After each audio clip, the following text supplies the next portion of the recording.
Halo teman-teman, bantu channel ini untuk berkembang ya. Klik tombol subscribe dan jangan lupa untuk like and share video ini. Terima kasih dan selamat mendengarkan.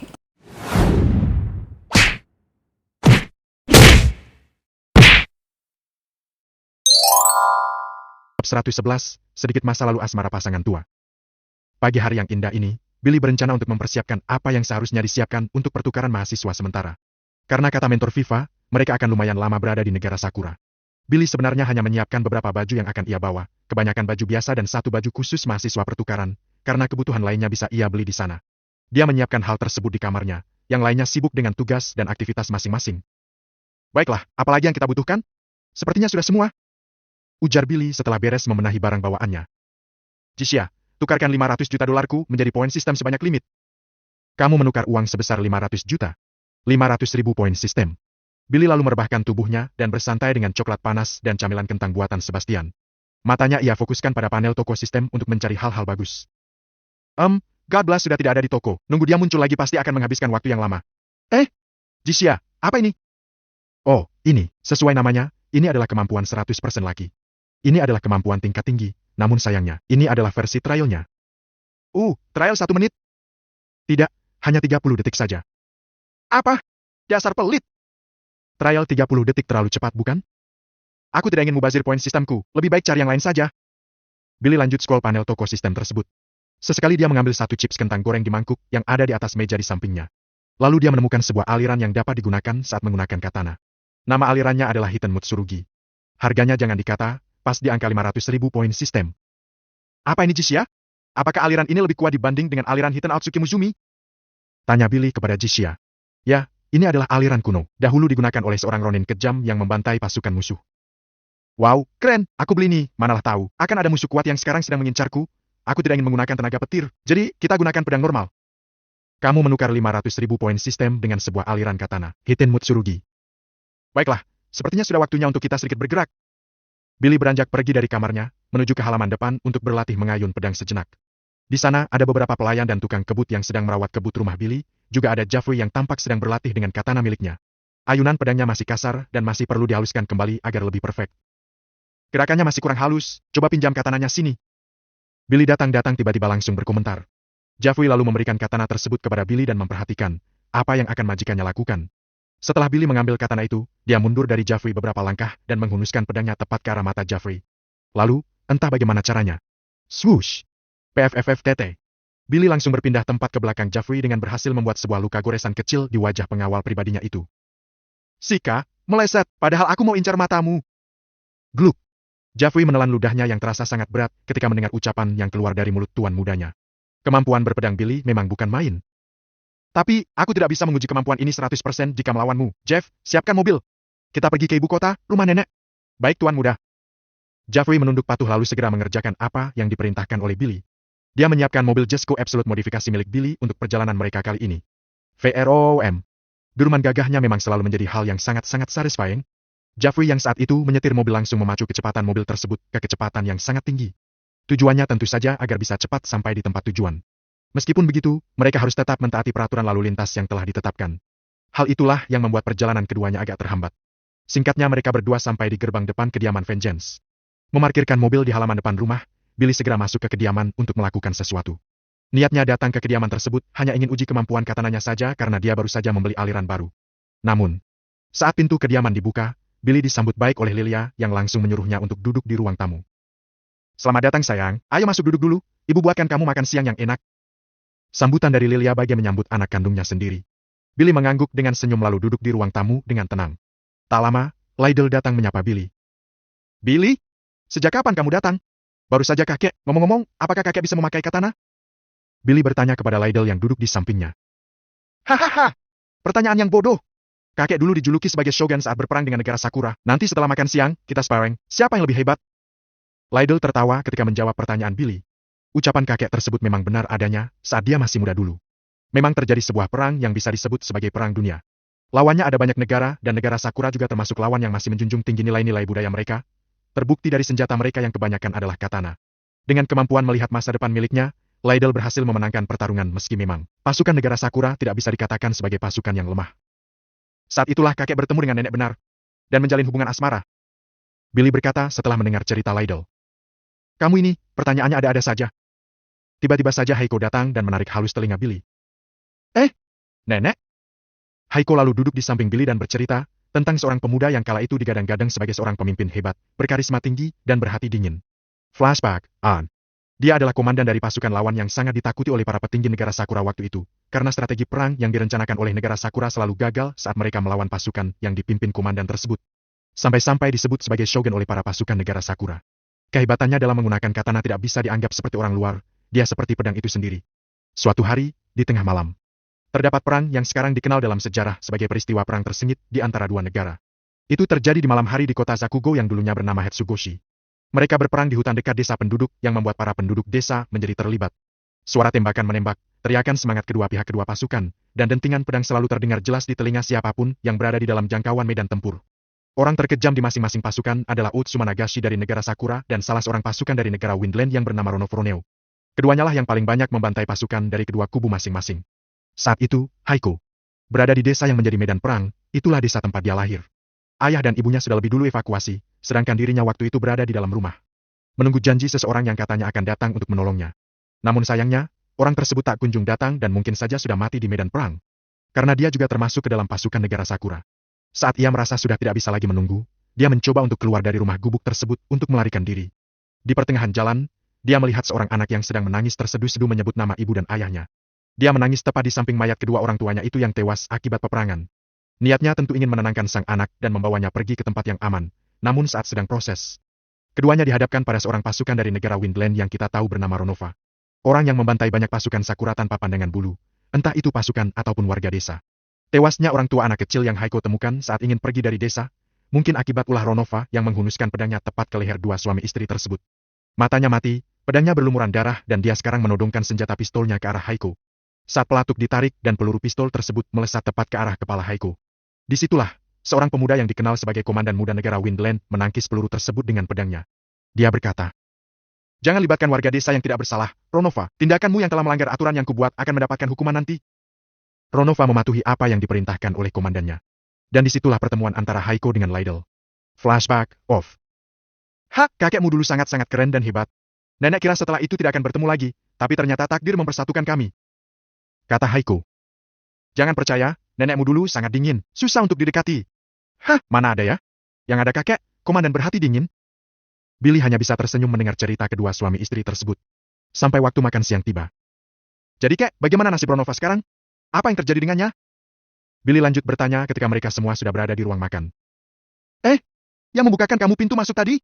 Dia adalah Ronova, sekarang menjadi kepala pelayan rumah ini. Itulah hukuman yang kakek berikan kepadanya, hukumannya untuk tetap hidup melayani keluarga ini. Billy tidak menyangkanya sama sekali. Dia memang yakin kalau kepala pelayan rumah ini memiliki kemampuan bertarung. Terlihat dari tubuhnya yang gagah dan bahasa tubuhnya yang terlihat sangat profesional, serta wajahnya yang sangar. Tapi, ternyata dia lebih mengerikan di saat masa kejayaannya dulu. Apa? Yang bukan Billy pintu tadi? Lydell mengangguk. Wow, plot twist! Keren-keren!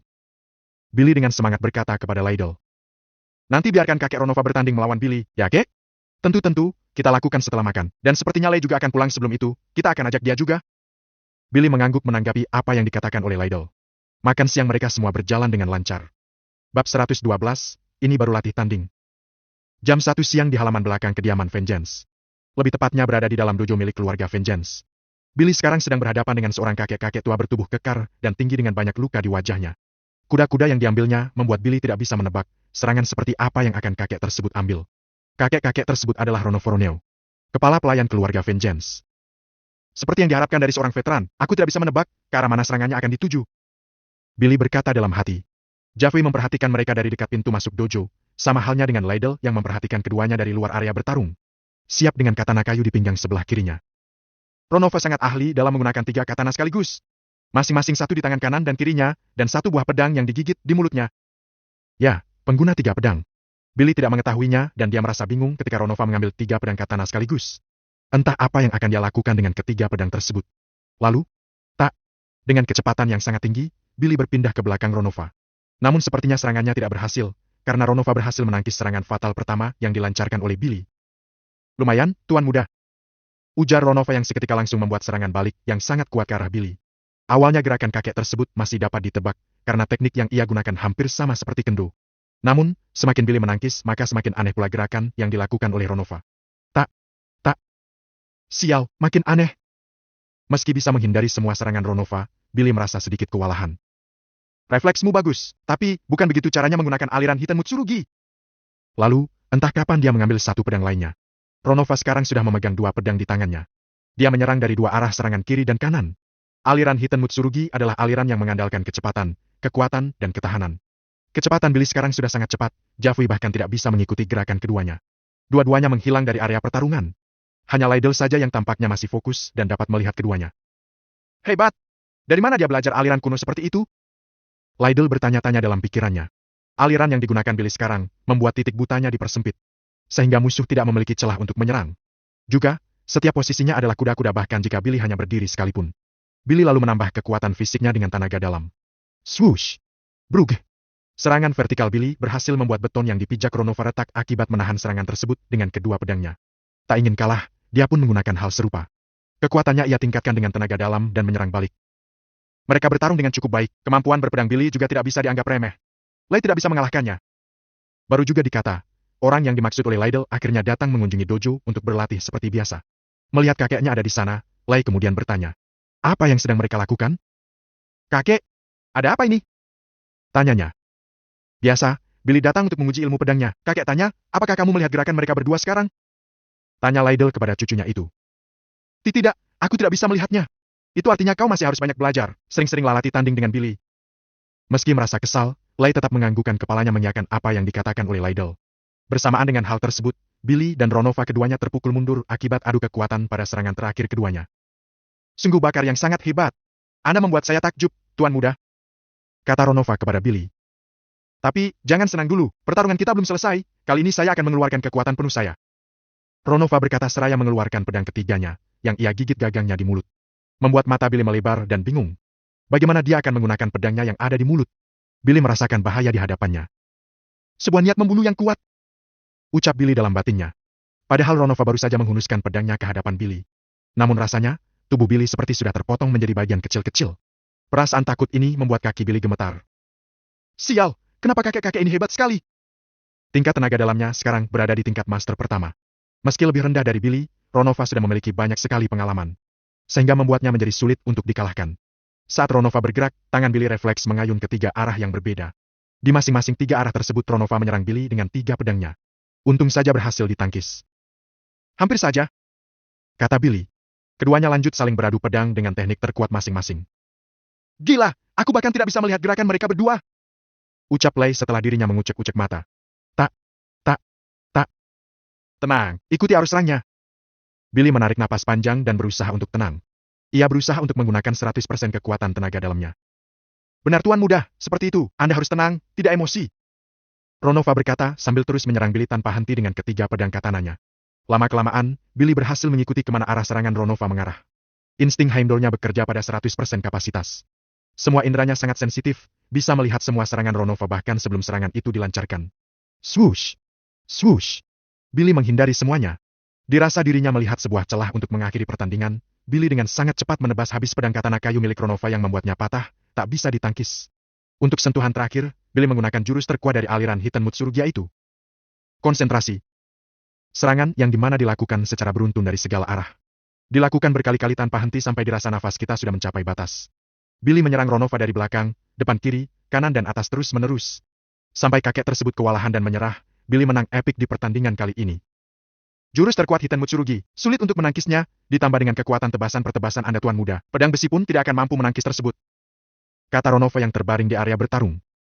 Anda juga, kakek Ronova, padahal sudah tua, tapi masih sangat fit seperti itu, sika-sika, hebat banget. Billy membantu Ronova berdiri. Baiklah, sekarang saatnya kamu melawan kakek. Tiba-tiba Lydell masuk ke dalam area pertarungan. Ahaha, sepertinya Billy butuh istirahat sejenak, ya kakek? Hais, kamu ini, baiklah, istirahatlah, minum dulu. Lydell membiarkan Billy istirahat dan menyuruhnya untuk meminum air hangat yang sudah disediakan. Ada makanan juga di sampingnya. Saat sedang memakan makanan ringan dan meminum air hangat, tiba-tiba saja muncul sebuah tekanan yang sangat kuat yang dirasakan oleh semua orang di area kediaman Vengeance. Termasuk Lay dan Billy yang sedang makan dan minum. Tekanan macam apa ini? Lay berkata, tubuhnya ambruk, tak dapat menahan tekanan yang sekarang mereka semua rasakan. Beda halnya dengan Billy yang masih berdiri tegap dan kokoh. Billy, ayo kita cek. Lydell mengajak Billy. Usulan tersebut dianggukan dan ketiga orang kuat itu bersama-sama pergi mengecek apa yang sebenarnya terjadi. How? Jadi di sini dia bermain? Tempat yang bagus dan sesuai dengan seleraku, ditambah ada dojo untuk latihannya pula. Ucapan ini keluar dari mulut seseorang yang sekarang mengambang di udara. Memakai bawahan putih panjang polos dan atasan manset hitam ketat yang membuat lekukan tubuh prianya terlihat jelas. Dia memakai topeng hitam yang hanya memperlihatkan satu mata kanannya saja. Di belakangnya terdapat sebuah pedang yang memancarkan aura hitam aneh. Pedang tersebut melayang, tidak menempel di punggung pria tersebut. Dia adalah Jack the Ripper, orang yang datang untuk membunuh Billy. Dia lalu turun, menapakkan kakinya di rumput taman halaman depan kediaman. Tentu saja karena penampilannya yang sangat mencolok, dia akan langsung disergap oleh para penjaga di sana. Namun sayangnya, PFFFTT. Hanya dengan satu ayunan pedangnya yang sangat panjang, semua kepala penjaga tersebut langsung terlepas dari tubuh mereka masing-masing. Dia lalu menyebarkan banyak kertas di sekitar situ. Yang isi tulisannya hanyalah kata-kata ledekan terhadap pemerintah dan kepolisian yang sampai sekarang tidak bisa menangkapnya. Meski sudah mengirim banyak sekali agen hebat dan pendekar hebat dari seluruh dunia. Pemerintah yang dimaksud adalah pemerintah seluruh negara yang pernah ia kunjungi. Bukan pemerintahan negara Windland saja.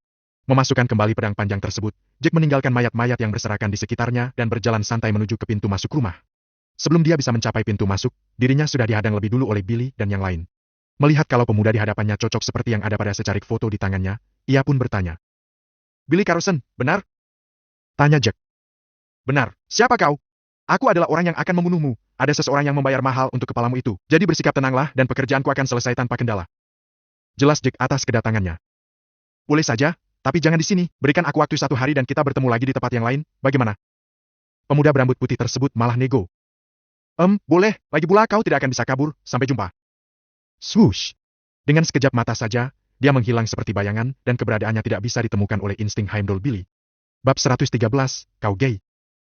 Setelah mengurus para mayat yang berserakan di halaman depan, semuanya masuk ke dalam rumah untuk berbicara. Siapa sebenarnya dia? Kenapa begitu kuat? Tanya Lei. Biasa, suruhan musuh. Maaf ya kakek, nenek, karena telah menyebabkan masalah. Billy meminta maaf kepada pemilik rumah. Tidak apa, yang penting sekarang adalah bagaimana kamu akan mengurus orang itu ke depannya. Ini hal yang tidak bisa kakek prediksi. Tenang saja, Billy bisa mengurusi hal itu. Yang pasti sekarang, keamanan orang rumah. Billy berkata seraya mengecek handphone miliknya dan menekan nomor telepon seseorang yang kita kenal sebagai kepala pelayan keluarga Carlson yang baru. Siapa lagi kalau bukan Sebastian? Halo tuan muda, apakah Anda baik-baik saja? Tanya Sebas dari seberang.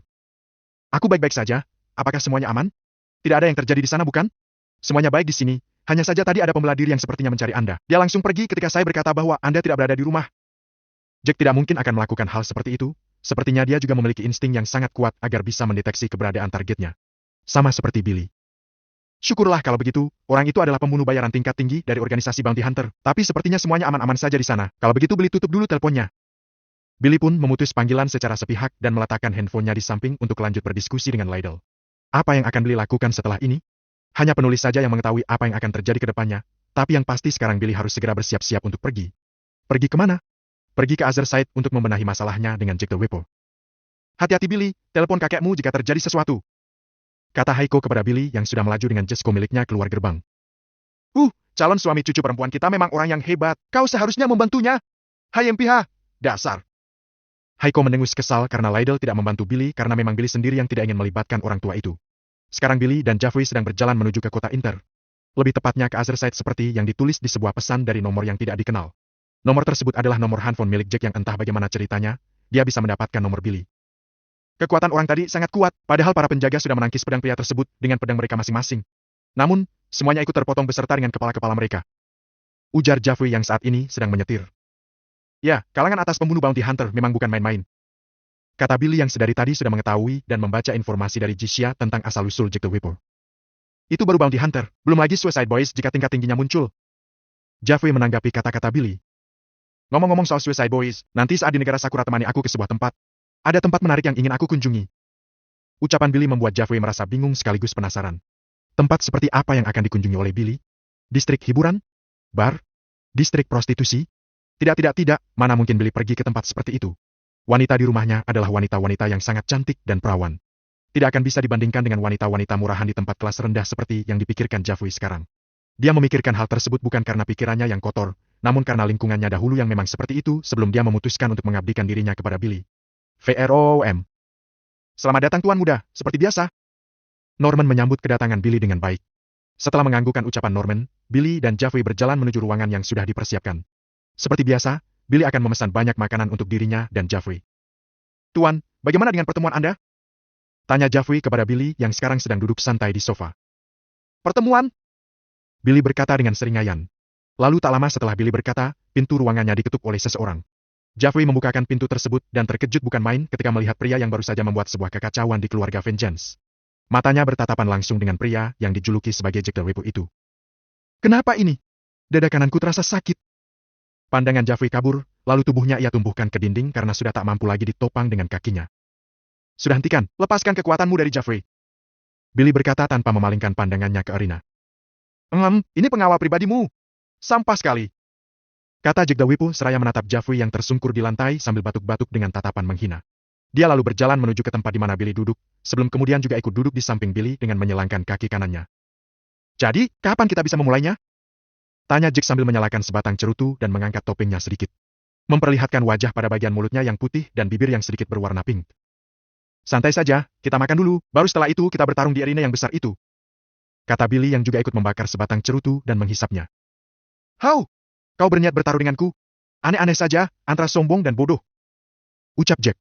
Billy, lawan di sampingmu ini berbahaya dan sangat berpengalaman dalam bertarung. Bagaimana bisa kau sangat santai sekarang?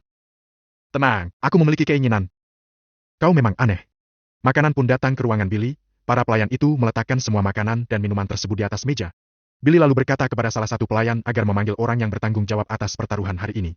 Setelah dianggukan, semua pelayan tersebut pergi dari ruangan dan melanjutkan pekerjaan mereka masing-masing. Tak lama saat keduanya sedang makan bersama di sana, lagi-lagi pintu ruangan Billy diketuk. Orang yang mengetuk pintu tersebut adalah Franklin, si pembawa acara yang memimpin acara pertarungan Billy dan Ken Long beberapa waktu yang lalu. Apakah Anda memanggil saya, Tuan Carlson? Tanya Franklin kepada Billy. Ya, kami berdua ingin bertarung. Apa yang akan kau pertaruhkan? Ini tanya Billy kepada Jack. Aku? Uang sebesar? Tidak boleh uang. Aku pertaruhkan nyawaku di pertarungan kali ini. Aku mau kau mempertaruhkan dirimu. Ujar Billy seraya menunjuk ke arah Jack dengan jari telunjuknya. Jack otomatis bingung. Apa? Kau gay? Jack berkata seraya memeluk tubuhnya sendiri. Tidak bodoh. Evan, aku serius. Aku ingin kau melayaniku seumur hidupmu.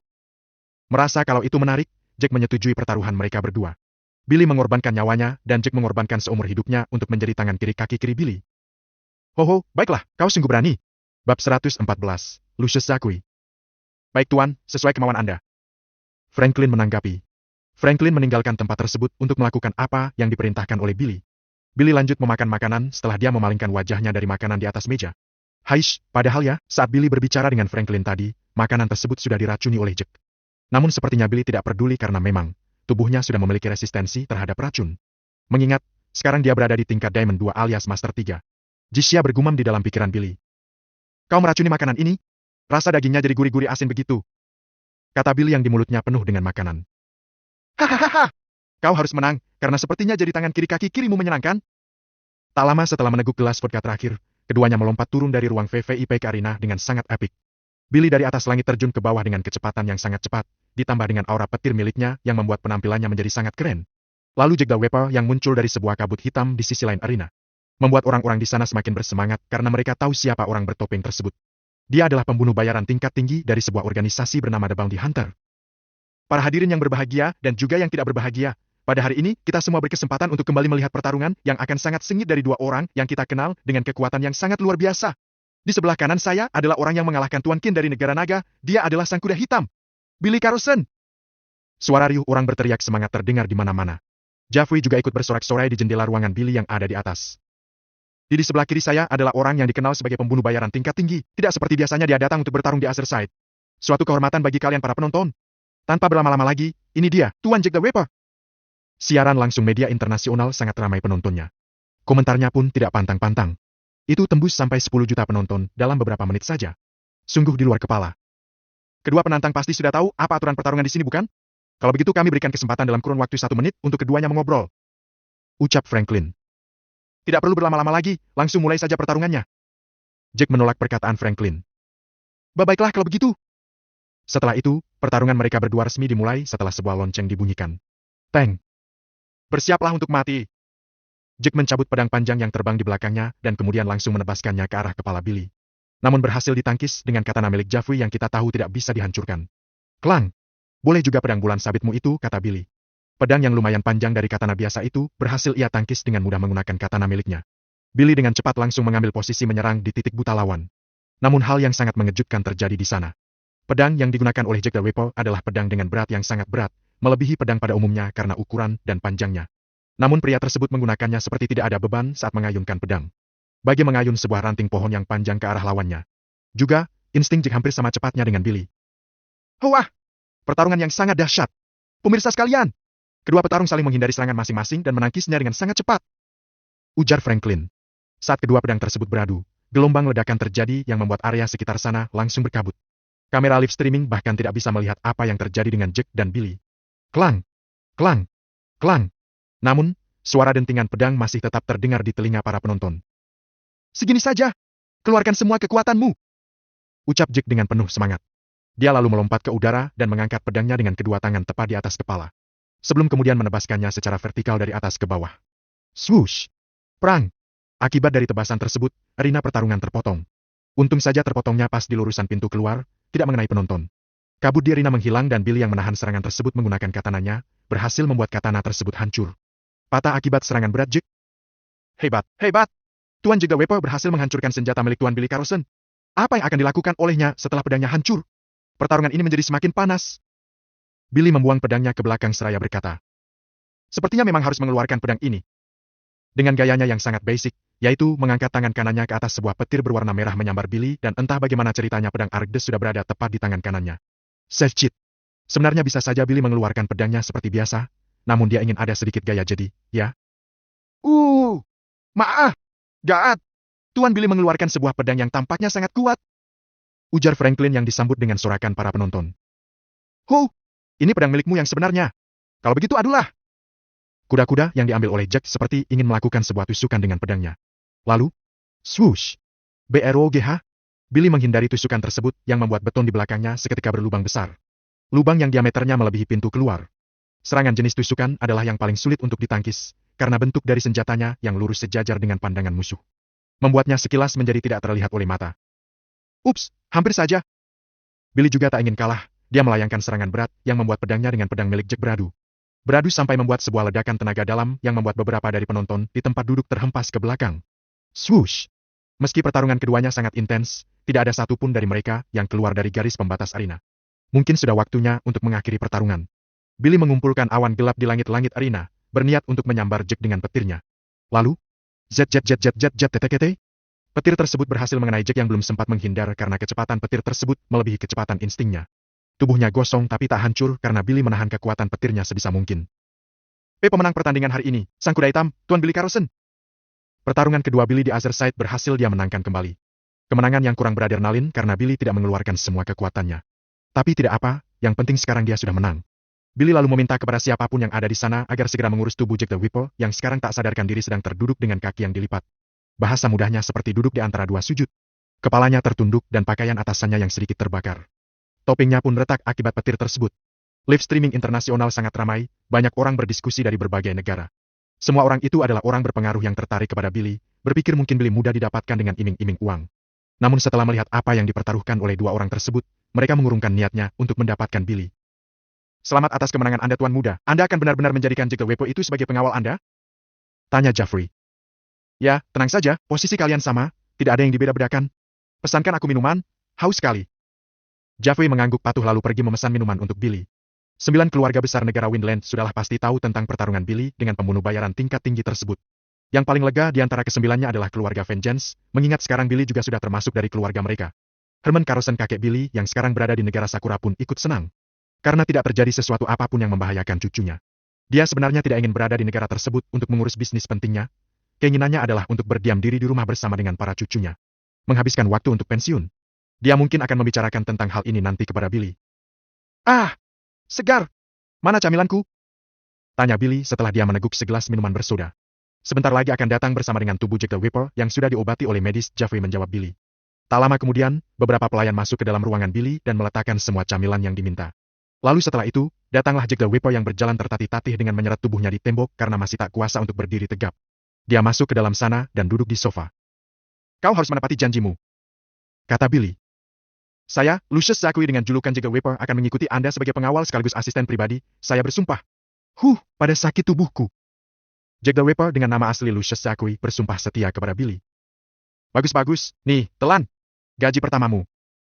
Billy berkata seraya melemparkan satu butir pil pemurnian tingkat dewa untuk Lucius. Lucius mengangkat topengnya dan menelan pil tersebut. Tentu saja tubuhnya akan merasakan sakit yang teramat selama beberapa menit ke depan. Dia mengerang, tangannya mencengkeram erat lantai sampai membuat lantai tersebut retak. Krak! Krak! ARRRGGGH. Beberapa saat kemudian. Tidak mungkin, tingkat tenaga dalamku naik. Suara tersebut berasal dari Lucius yang telah melewati rasa sakit dari sebuah pil pemurnian. Dia lalu memandang punggung Billy yang saat ini sedang makan. Orang di hadapannya ini bukan sembarangan. Terima kasih Tuan Muda. Saya tidak akan mengecewakan Anda, kata Lucius. Hahaha. Sifatmu jadi berubah, tapi yang paling penting, segeralah pakai pakaian yang telah Jeffrey siapkan untukmu. Kau membuatku sedikit ingin muntah. Ucapan Billy seketika membuat Lucius melihat keadaannya sekarang yang tidak berbusana. Tentu saja hal tersebut dikarenakan dia yang mengonsumsi pil pemurnian tingkat dewa yang tadi diberikan oleh Billy. Dengan ini, Billy berhasil merekrut satu lagi pengawal sekaligus asisten pribadi yang kemampuannya sangat hebat. Bab 115, begitulah N. Setelah menghabiskan semua makanan yang ada di meja, niat Billy ingin pulang ke rumah untuk beristirahat. Mengingat sekarang sudah sore hari. Kami berdua akan naik mobil, kamu bisa terbang kan? Kalau begitu sampai jumpa di Villa Sunshine, kata Billy yang sudah berada di kursi mobil sebelah kanan. Jeffrey pun menyalakan mobil dan melaju ke jalan raya. Lucius berada di samping mobil mereka, terbang menggunakan pedang panjang yang ditutup oleh sarung pedang seperti menggunakan skateboard. Topengnya tak ia lepas meski sudah retak. Singkatnya mereka semua sampai pada malam hari. Jeffrey memarkirkan mobilnya dan kemudian ketiganya masuk ke dalam rumah. Saat Billy yang masuk pertama, semuanya menyambut Billy dengan hangat. Namun saat melihat pria bertopeng yang bertarung melawan Billy, suasana jadi hening dan berbeda. Jangan tegang begitu, dia adalah pengawal sekaligus asisten pribadiku yang baru saja direkrut. Hei, perkenalkan dirimu. Lucius membungkuk kepada Billy lalu maju satu langkah untuk memperkenalkan dirinya. Selamat nona-nona muda sekalian, perkenalkan, nama saya Lucius Zachary. Kedepannya akan menjadi pengawal dan asisten pribadi Tuan Muda, jadi mohon bantuannya. Lucius memperkenalkan dirinya kepada yang lain. Suasananya masih sedikit canggung karena mereka juga menonton pertarungan antara Billy dan Lucius yang lumayan seru dan berbahaya. Bagaimana jika Lucius menyerang mereka semua? Tenang saja, Lucius tidak akan melakukan hal yang ada di pikiran kalian. Dahlah, aku mau tidur. Seakan Billy bisa membaca pikiran mereka semua. Pria tersebut lalu berjalan menuju kamarnya. Jeffrey dan Lucius dengan hormat membiarkan tuan muda mereka itu pergi ke kamarnya untuk beristirahat. Kah? Percuma saja aku bayar mahal dia. Ini namanya perampokan. Gary marah-marah sendiri di hotel tempat dia berdiam diri. Sebelumnya pria paruh baya tersebut mendapat kabar tentang Jack yang gagal menjalankan misinya dan dia mati. Itu yang dikatakan oleh Little ke-10, si hacker muda kelas kakap bounty hunter. Namun yang sebenarnya terjadi adalah Jack berganti sisi, dia mengkhianati organisasi. Sika, satu persatu bisnis sudah mulai diambil alih. Bagaimana ini? Si brengsek itu. Dia benar-benar menghancurkan hidupku. Sumpah serapah itu dia tujukan pada Billy.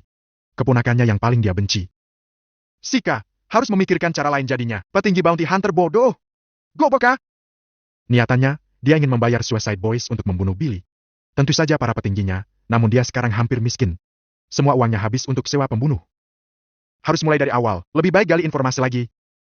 Pusing kepala Gary, uang makin tipis tapi tidak tipis-tipis amat, plus dia sekarang juga sedang diburu oleh ayahnya Herman Carlson yang adalah kakek Billy. Herman memburunya di 3 negara, pertama adalah Windland, yang kedua adalah Sakura dan yang terakhir adalah Naga. Lalu dalam perjalanannya, dia menguasai berbagai macam bisnis untuk mengembalikan kejayaan keluarga Carlson. Kesampingkan hal tersebut dan beralihlah ke masa beberapa hari kemudian. Absen dulu sebelum berangkat, ketua. Ujar mentor Viva kepada pemuda yang kita tahu adalah seorang ketua kedisiplinan mahasiswa. Dia bernama Willie Badford. Ashley Julius Arceta. Hadir. Jeffrey Gonzalez. Hadir. Billy Carlson. Hadir. Lucius Zachary. Hadir. Setelah melakukan absensi, mereka semua berkumpul di dalam bandara untuk menunggu kedatangan rektor. Yang bertanya bagaimana caranya Lucius bisa masuk akademi, tentu saja jawabannya adalah kekuatan orang dalam. Kita tahu kan? Pemilik High Grade Academy adalah orang yang bisa dibilang akrab dengan Billy. Dan yang menjadi rektor akademi tersebut adalah bawahan orang yang akrab dengan Billy. Jadi seperti itulah. Enaknya punya orang dalam. Tuan muda, Anda bilang ingin pergi ke suatu tempat yang menarik. Tempat seperti apa itu? Tanya Jeffrey.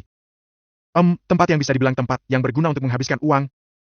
Ucap Billy menjawab pertanyaan Jeffrey. Jawaban tersebut terdengar klise untuk orang yang pikirannya kotor. Kita lihat saja nanti, kemana Billy akan pergi. Beberapa menit kemudian rektor pun sampai di bandara dan penerbangan sebentar lagi akan dilakukan.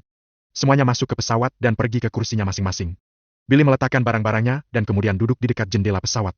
Pesawat lepas landas. Protagonis kita memikirkan, apa yang akan terjadi ke depannya? Perlawanan pasti akan tetap berlanjut dan masalah bioweapon juga belum selesai. Meskipun memang, hal itu bukanlah kewajiban bagi Billy untuk menyelesaikannya. Namun tetap saja, dia tidak bisa membiarkan beberapa orang pencipta bioweapon terlepas begitu saja dari dosa-dosa mereka. Masalah-masalah. Billy menggelengkan kepalanya. Mulai dari sini adalah cakap-cakap tidak penting dari Over. Seperti yang para readers tahu, saya adalah penulis baru yang baru sekitar 4 bulan menulis. Tulisan pun, saya mengakui masih sangat acak-acakan dan koma yang terlalu jauh dari kata depan. Tapi ya, itu emang sudah menjadi kebiasaan saya saat mengetik. Cerita ini murni adalah isi pikiran saya, isi dari cerita yang dicurahkan ke media tulis. Saya belum bisa membuat ending yang baik dan sekarang sedang sibuk-sibuknya in real life. Karena mungkin cerita ini akan diakhiri dulu sampai di sini, penulis akan membuat buku baru. Dengan bermodal komentar berupa masukan, kritik, dan saran para readers. Kesalahan di buku ini pasti tidak akan terulang kembali di buku kedua. Terkadang ada pembaca yang sewot dan sangat mendalami cerita. Namun komentarnya tetap saya pakai sebagai referensi dan pelajaran. Ada yang bilang uangnya terlalu tidak masuk akal, ada juga yang bilang kalau berurusan dengan percintaan di awal maka akan membosankan, dan yang paling sering dikritik adalah tentang harga villa yang benar-benar di luar nalar. Hahaha. Benar-benar. Juga pernah pada saat itu, saya typo di 2 kata. Yaitu antara kilometer dan meter. Kata belakangnya tetap kubik, namun kesalahan akibat autocorrect keyboard ini sangat berdampak besar bagi para pembaca. Benar-benar, kedepannya harus lebih teliti lagi. Sekali lagi, saya ucapkan terima kasih banyak kepada para readers yang telah mengikuti cerita ini. Saya orangnya memang pelit capto, jadi maafkan. Ada yang bilang kalau protagonis utamanya Kasim. Hahaha, bukannya apa? Saya benar-benar tidak tahu cara nulis adegan seperti itu tuh kayak gimana. Memang pernah saya baca buku punya penulis yang sepertinya terkenal bernama Luo Fine. Tapi saat dicoba cara nulis adegannya, kok beda ya? Kesannya benar-benar gak ada kesan melakukan hubungan tubuh jika saya yang tulis, jadi begitulah. Lebih memilih untuk membuat protagonis yang polos karena tidak bisa menulis adegannya. Bikin adegan romantis yang tipis tapi berdamage juga susah. Karena tidak terlalu mementingkan hal itu, otak saya jika bikin cerita pasti ada yang namanya baku hantam. Namanya juga kebiasaan. Intinya saya mengucapkan terima kasih banyak dan dadah.